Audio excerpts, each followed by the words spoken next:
Malam, saya Melisa.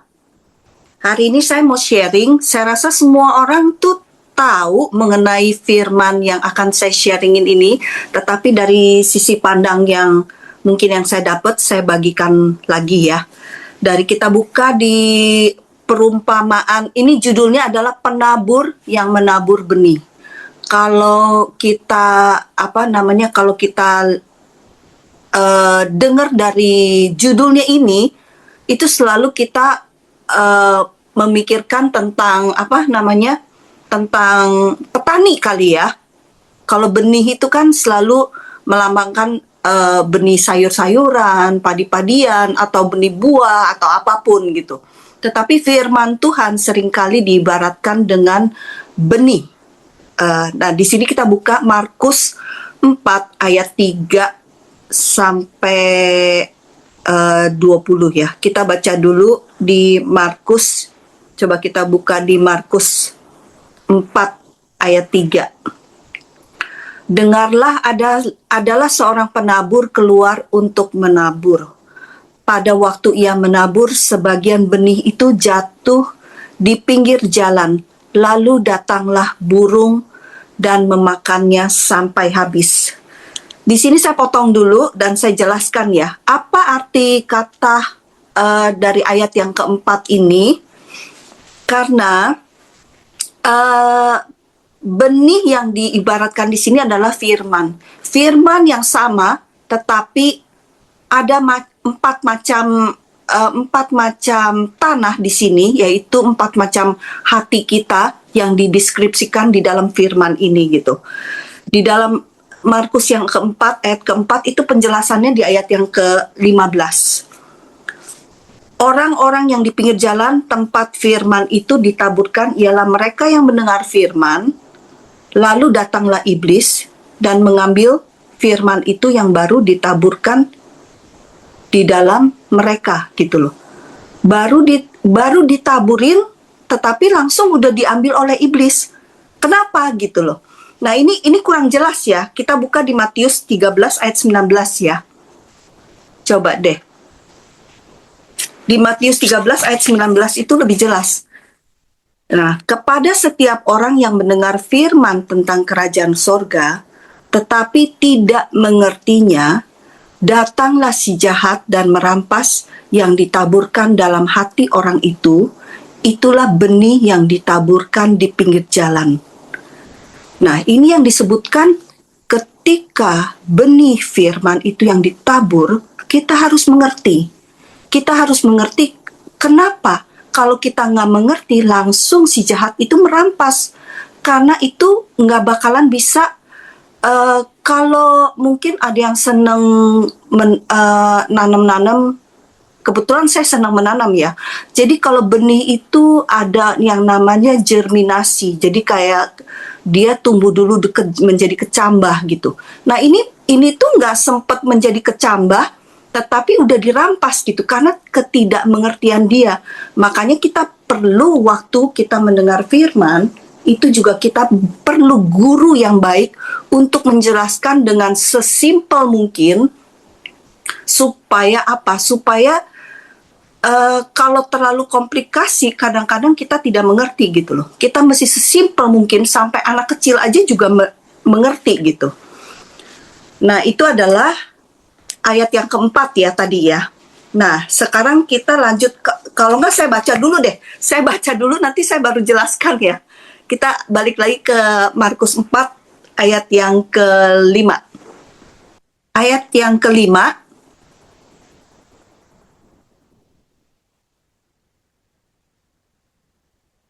sebagian jatuh di tanah pertama. Jadi yang pertama itu adalah yang jatuh di pinggir jalan, lalu datanglah burung dan memakannya sampai habis. Yang kedua jenis tanah adalah sebagian jatuh di tanah yang berbatu-batu, yang tidak banyak tanahnya, lalu benih itu pun segera tumbuh karena tanahnya tipis. Tetapi sesudah matahari terbit, layulah ia dan menjadi kering, karena tidak berakar. Saya lanjut ke ayat yang ketujuh ya. Sebagian lagi jatuh di tengah semak duri. Lalu makin besarlah semak itu dan menghimpitnya sampai mati, sehingga ia tidak berbuah. Dan sebagian jatuh di tanah yang baik, dan ia tumbuh dengan suburnya dan berbuah, hasilnya ada yang 30 kali lipat, ada yang 60 kali lipat, dan ada yang 100 kali lipat. Nah, ini penjelasan yang ayat kelima. Kita buka di ayat yang kelima itu penjelasannya ada di Matius 13 ayat 19. Itu lebih jelas sih. Oh, bukan. Matius 13 ayat 19 coba buka. Iya, ini adalah penjelasan yang tadi ya, yang tidak mengerti itu ya, yang ayat keempat ya. Kepada setiap orang yang mendengar firman tentang kerajaan sorga, tetapi tidak mengertinya, datanglah si jahat dan merampas yang ditaburkan dalam hati orang itu, itulah benih yang ditaburkan di pinggir jalan. Nah, kalau penjelasan ayat yang kelima, itu ada di ayat ke-16, Markus 4 ayat ke-16.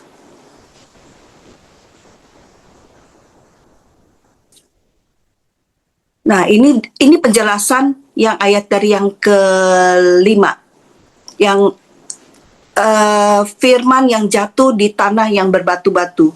Demikian juga yang ditaburkan di tanah yang berbatu-batu, ialah orang yang mendengar firman itu dan segera menerimanya dan gembira, namun mereka tidak berakar dan tahan sebentar saja, apabila kemudian datang penindasan atau penganiayaan karena firman itu, mereka segera murtad.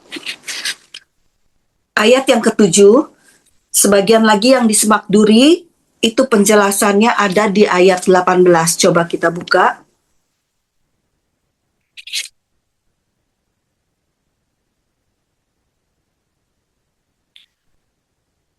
Dan yang lain ialah yang ditaburkan di setengah semak duri. Itulah yang mendengar firman Tuhan itu, lalu kekhawatiran dunia ini dan tipu daya kekayaan dan keinginan-keinginan akan hal yang lain masuklah, menghimpit firman itu dan sehingga tidak berbuah. Dan akhirnya yang ditaburkan di tanah yang baik ialah orang yang mendengar dan menyambut firman itu lalu berbuah, ada yang 30 kali lipat, ada yang 60 kali lipat, dan yang 100 kali lipat. Semua orang ingin mencapai kepada tanah yang jenis yang keempat, yaitu tanah yang baik, yang subur, yang bisa berbuah, menghasilkan buah yang berkali-kali lipat. Tetapi begitu kita Kristen, begitu kita menerima Tuhan, kondisi tanah kita ini bermacam-macam. Ada orang yang ada kondisi tanahnya yang di nomor 1. Ada orang di nomor 2, ada orang di nomor 3. Saya rasa nggak mungkin ada orang yang langsung di nomor 4. Tetapi untuk menjadi tanah yang subur, yang di nomor 4 dikategorikan nomor 4 ini yang bisa berbuah-buah berlipat kali ganda. Semua orang tuh pengen mencapai kepada tanah yang nomor 4 ini. Nah, bagaimana untuk mencapai tanah yang saya rasa mau pendeta yang namanya besar sekalipun, guru yang baik, yang mengajar firman dengan baik, tidak ada orang yang satupun yang mencapai kepada kondisi tanah yang nomor 4 ini. Selalu mungkin ada orang yang penuh kecemasan, penuh dengan kekhawatiran, macam-macam kehimpitan, atau penuh dengan kepahitan, masalah yang sudah mereka alami dari masa kecilnya penuh dengan trauma. Itu ada di kondisi tanah hati yang nomor 2 atau nomor 3 gitu. Bagaimana kita menjadi orang yang seperti tanah yang nomor 4 ini? Dengan firman Tuhan yang setiap hari kita baca, kita membajak kondisi tanah kita dengan puji-pujian, dengan worship setiap hari kepada firman Tuhan, maka berangsur-angsur bahwa kondisi tanah kita itu menjadi tanah yang nomor 4.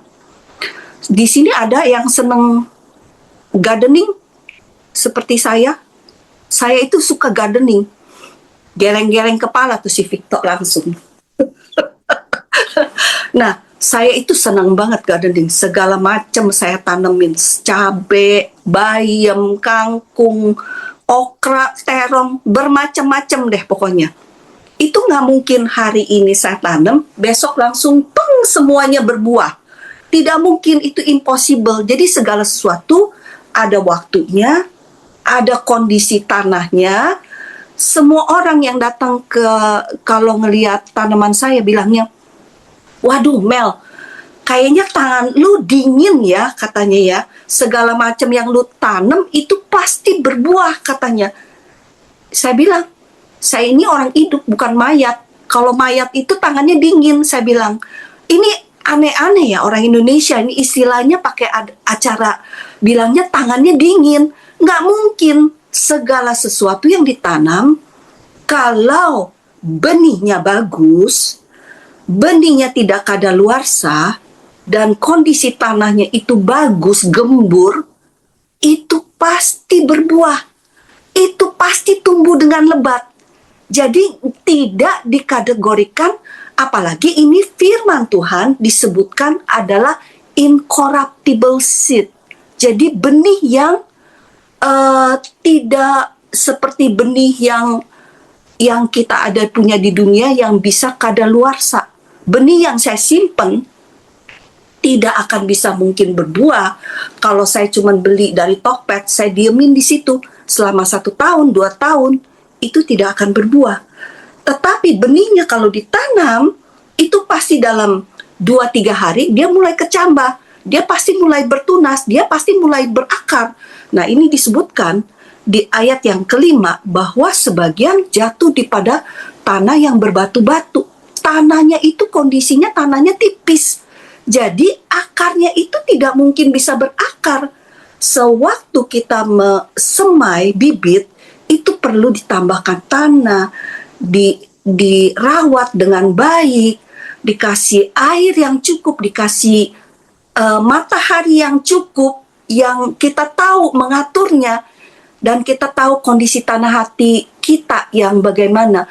Orang yang sudah di kondisi tanah yang keempat, tidak mungkin selamanya di kondisi tanah yang keempat kalau kita tidak menjaganya, memupuk terus, menjaga hati kita untuk supaya setiap firman yang kita tabur, setiap hari yang kita kita dengar, kita baca firman, kita catat, itu bisa kita renungkan siang dan malam, itu bisa.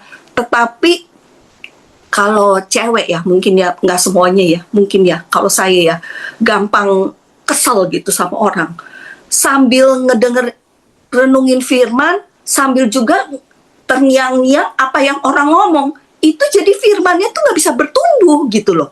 Nah, itu gimana kita harus menjaga hati kita. Kita harus minta Roh Kudus untuk mungkin ada lagu dulu, singkirkanlah batu-batu penghalang, gimana saya lupa deh melodinya dah. Tapi itu seperti kerikil-kerikil yang ada dalam hati kita itu harus disingkirkan. Dan ini penting banget karena di dalam Amsal, ya, di dalam Amsal berapa tuh yang saya kasih? Tuh, catatan saya lupa. Amsal 4 ayat 23. Firman Tuhan bilang kepada kita bahwa kita harus jagalah hatimu dengan segala kewaspadaannya, karena dari situlah terpancar kehidupan. Nah, ini benar-benar penting sekali loh. Bagaimana firman itu bisa bertumbuh dan menjadikan kita menjadi seorang pemenang, seperti yang firman Tuhan katakan. Kenapa kebanyakan orang Kristen ini stuck? Walaupun firman Tuhan bilang, kamu lebih dari pemenang. Kamu bukan, kamu adalah kepala bukan ekor gitu loh ya. Tetapi dari tahun ke tahun kita seringkali ngelihat kehidupan seorang Kristen itu stagnan. Kesatu, mungkin dia tidak menjaga hati. Kedua, ini butuhnya menabur. Kita sering diajarin tuh di gereja mengenai harus menabur. Menaburnya itu apa? Indikasinya tuh uang gitu. Itu bukan itu bukannya tidak baik, itu juga baik gitu loh. Tetapi kalau firman Tuhan mengenai menabur itu adalah menabur firman Tuhan di dalam hati kita.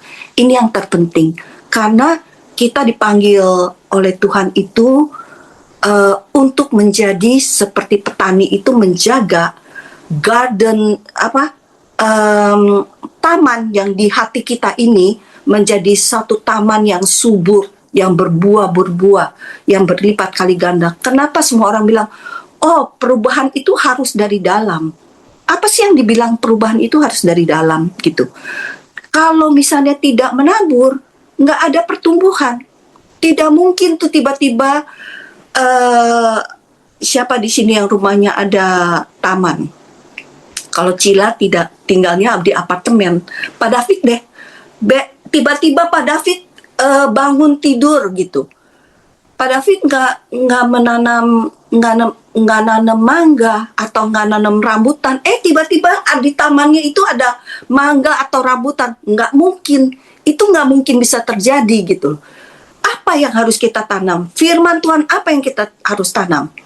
Kalau kita sakit, ya itu harus firman mengenai kesembuhan yang harus kita tanam di dalam hati kita, yaitu kita merenungkan firman Tuhan, apa yang firman Tuhan katakan mengenai kesembuhan, mengenai bilur-bilur Yesus yang sudah menyembuhkan kita, mengenai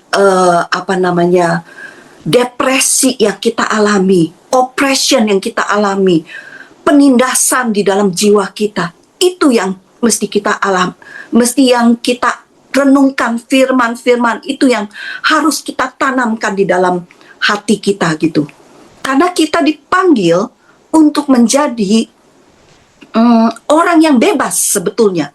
Bukan cuman kepada menjadi orang Kristen saja gitu loh. Tetapi kita menjadi orang-orang yang bebas gitu. Nah, kita lihat lagi ya. Kenapa kita harus menabur? Kita lihat di dalam Roma juga ayat 17. Oh enggak, kita lihat dulu di dalam Yohanes 15 ayat 4 sampai 5 ya. Tadi saya minta yang 6 ditiadakan karena nanti orang salah ini lagi.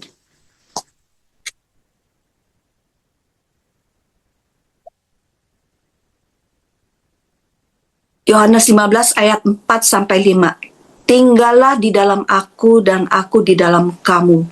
Sama seperti ranting tidak dapat berbuah dari dirinya sendiri kalau ia tidak tinggal dalam pokok anggur. Demikian juga kamu tidak bisa berbuah jikalau kamu tidak tinggal di dalam aku. Ayat 5, akulah pokok anggur dan kamulah ranting-rantingnya. Barang siapa tinggal dalam aku dan aku di dalam dia, ia berbuah banyak. Sebab di luar aku, kamu tidak dapat berbuat apa-apa. Nah, seringkali ketika kita menjadi Kristen, kita itu diharapkan menjadi orang yang baik, orang yang yang perangainya baik. Itu semua nggak salah. Tetapi yang terpenting itu bukan cuma sampai di situ. Kristen itu bukan behavior modification sebetulnya. Kekristenan adalah kita disuruh menghasilkan buah. Buahnya buah apa sih? Buah roh. Itu panjang lagi. Itu adalah yang lain lagi nanti. Kita akan lihat cuman yang di sini ya, yang Yohanes tadi katakan bahwa kita nggak mungkin menjadi, oh kamu harus baik terhadap ini, kamu harus murah hati, kamu harus begini. Bukan itu sebetulnya. Tetapi kita harus tetap tinggal di dalam Yesus, di dalam firman-Nya, maka buahnya itu otomatis. Kalau saya nih, kalau misalnya apa yang saya tanam, saya pangkas, saya pupuk, saya ini otomatis kalau saya tanamnya cabai, dia akan menghasilkan cabai. Nggak mungkin saya tanam cabai, tiba-tiba dia menghasilkan okra misalnya atau anggur gitu. Nggak mungkin gitu. Jadi kalau misalnya kita tinggal di dalam Yesus, otomatis buahnya kita itu adalah buah dari Yesus. Yesus sendiri yang menghasilkan buah-buah itu dari dalam diri kita. Bukan dari luar kita kelihatannya bagus, package-nya bagus. Kita ini terakhir ini kita banyak mendengar sekali rumors yang tidak enak mengenai hamba-hamba Tuhan yang tidak akan saya sebut ya di sini, ya kita tahu ya bahwa kelihatannya bagus, orang yang tidak kita sangka-sangka, tetapi kenapa gitu loh. Itu yang menjadi pertanyaan, why? Kenapa bisa seperti itu? Itu mungkin masih masa traumanya atau kadang-kadang ada apa di dalam dirinya, saya nggak tahu gitu loh. Tetapi yang jelas ini bahwa adalah Yesus yang katakan bahwa firman Tuhan itu tidak mungkin salah. Firman Tuhan itu tidak mungkin yang berbohong gitu. Karena kalau misalnya kita tinggal di dalam Dia, maka dibilangnya bahwa kita akan berbuah dengan sangat banyak. Itu pun ada orang 30 kali lipat, 60 kali lipat, 100 kali lipat. Berarti masing-masing orang itu berbuah dengan sesuai hatinya lagi masing-masing. Karena the same condition punya hati, tetapi berbuahnya berlipat kali gandanya berbeda-beda juga gitu. Nah, terus ada lagi yang kita lihat di Roma 10 ayat 17. Kenapa kita harus menabur?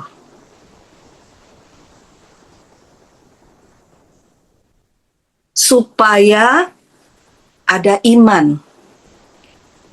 Iman itu tidak bisa dipaksakan. Iman itu harus timbul dari pendengaran dan pendengaran oleh firman Kristus. Ini bahasa terjemahan baru, itu bagus banget. Dia bilangnya firman Kristus ya. Firman jadi tentang Tuhan Yesus gitu loh. Mungkin banyak yang tahu ya, saya pernah sakit cancer.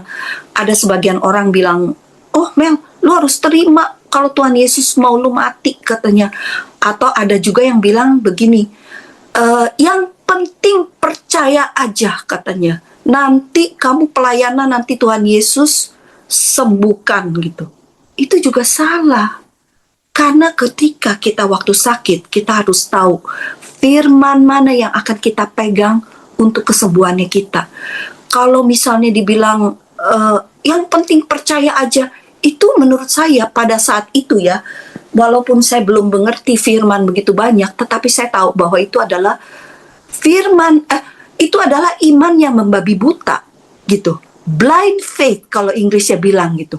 Jadi tidak ada pegangan firman Tuhan, yang dasar firman Tuhan yang kita percaya, yang penting percaya aja. Tidak mungkin, itu impossible. Jadi karena iman timbul dari pendengaran dan pendengaran oleh firman Kristus. Ada yang terakhir, ini yang paling saya suka. Itu di Yohanes 8 ayat 31 ayat dan 32. Kita buka ya di situ ya.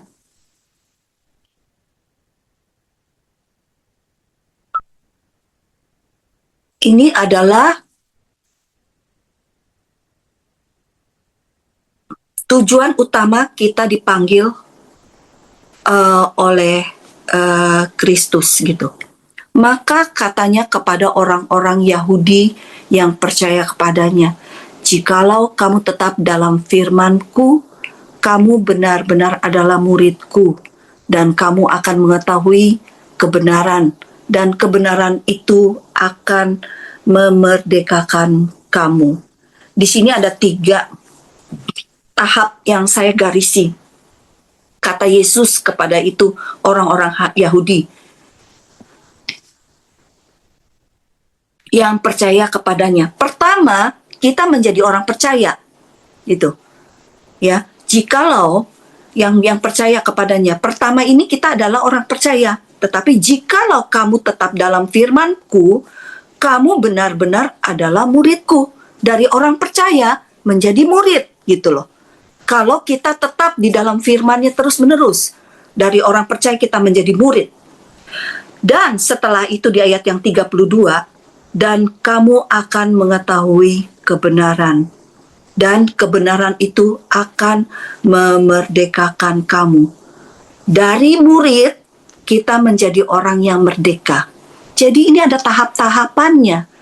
Jadi kalau kita orang percaya, kita tidak seterusnya diharapkan menjadi orang yang cuman orang percaya, orang Kristen dengan label orang Kristen 10 tahun, 20 tahun, 30 tahun orang Kristen aja. Bukan. Tujuan Yesus, dia punya mandat adalah jadikanlah semua bangsa muridku. Gitu loh. Jadi dari orang percaya menjadi murid. Setelah menjadi murid, kita terus di dalam firman, kita akan mengetahui kebenaran. Karena Roh Kudus itu adalah guru kita.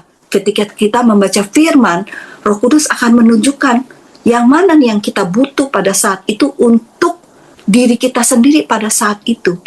Keadaan kita, keadaan hati kita itu hanya Roh Kudus yang mengetahui, Roh Kudus yang bisa menyelidiki yang terdalam di dalam hati kita. Setelah kita mengetahui kebenaran, maka kebenaran itu akan memerdekakan kita semua gitu. Banyak yang bilang gini, jangan menjadi serupa dengan dunia ini. Perbaharuilah dengan pikiran kita dengan yang baru gitu. Nah itu juga tidak mungkin akan terjadi kalau kita ini tidak mengetahui kebenaran ini. Bagaimana mengetahui kebenaran? Yaitu kita terus di dalam firman-Nya. Karena di sini dibilang ya, saya baca ulang ya. Maka katanya kepada orang-orang Yahudi yang percaya kepadanya, jikalau kamu tetap dalam firman-Ku, kamu benar-benar adalah murid-Ku. Jadi dari orang percaya menjadi murid. Dan nomor 30, ayat yang 32, dan kamu akan mengetahui kebenaran, dan kebenaran itu akan memerdekakan kamu. Jadi tujuan Yesus memanggil kita adalah kita itu menjadi orang yang merdeka. Setelah kita menjadi orang merdeka, baru kita bisa memerdekakan orang lain yang terbelenggu. Kalau kita belum menjadi orang yang merdeka, tidak mungkin kita seperti orang buta, terus kita memimpin orang lagi yang buta. Tidak mungkin itu. Itu adalah hal yang impossible. Jadi sama-sama orang buta menuntun orang buta. Nah itu aja sih sharing saya mungkin pendek malam ini. Tetapi moga-moga ini kita renungkan semua ini firman yang tadi saya share. Kita supaya kita menjadi murid Yesus dan menjadi merdeka semuanya di dalam setiap aspek kehidupannya kita. Ayo kita doa sama-sama ya. Bapa, sungguh kami ucap syukur untuk malam hari ini. Biarlah firman yang telah kami dengar Tuhan, Roh Kudus biarlah Engkau mengingatkan selalu dalam hati kami, biarlah itu menjadi pertumbuhan di dalam hati kami. Karena Engkau memanggil kami untuk berbuah-buah di dalam Engkau Yesus. Biarlah Roh Kudus yang menyala-nyala di dalam hati kami Tuhan, menghilangkan segala sesuatu yang suam-suam kuku kami Tuhan, agar kami selalu bernyala-nyala terhadap Engkau. Biarlah kami menjadi murid-Mu, dan kami mengalami pembebasan semuanya. Terima kasih Bapa, juga aku berdoa agar setiap orang yang sakit saat ini malam ini dipulihkan. Semua yang berbeban berat dilepaskan. Dan juga semuanya mengalami pembebasan. Semua yang mengalami financially kesusahan, Tuhan boleh mengalami breakthrough. Terima kasih Bapa, biarlah kami mengetahui betapa panjang, lebar, dan dalamnya kasih-Mu bagi kami semua. Karena Engkau adalah Bapa yang baik. Terima kasih Yesus. Kami ucap syukur untuk hari-hari ini.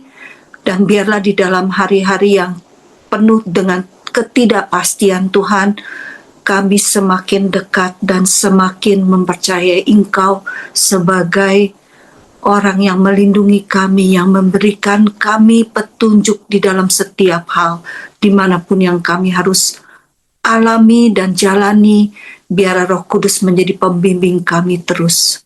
Terima kasih Bapa. Di dalam nama Tuhan Yesus, kami ucap syukur. Haleluya. Amin.